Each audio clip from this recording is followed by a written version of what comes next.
একটি হচ্ছে নীলফামারী 1 ডোমার ডিমলা, এখানে নির্বাচন করবেন মৌলানা মোহাম্মদ মঞ্জুরুল ইসলাম আফেন্দি। নারায়ণগঞ্জ 4 ফতুল্লা মুফতি মনির হোসেন কাসেমি।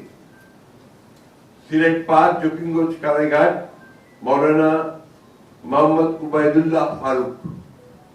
ব্রাহ্মণবাড়িয়া 2 সরাইল আশুগঞ্জ মৌলানা জুনায়েদ আল হাবিব।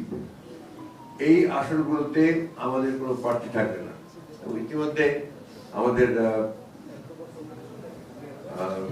সালাউদ্দিন সাহেব বলেছেন যে এই সংগঠনের জমিয়তুল উলামা ইসলামের বাংলাদেশের আমাদের অন্যান্য আসনগুলোতে তাদের কোনো প্রার্থী থাকবে না। তো আমার মনে হয় এটা পরিষ্কার হচ্ছে আপনাদের কাছে। এবং আমরা যখন চূড়ান্ত ভাবে নির্বাচনের অন্যান্য আসনগুলো বাকি আছে সেটা যখন আমরা ঘোষণা করব সেগুলো তখন এই এসে যাবে। অর্থাৎ এখন নির্বাচন করছেন জমিয়তুল উলামা ইসলাম বাংলাদেশ এই ঘোষিত আসনগুলোতে।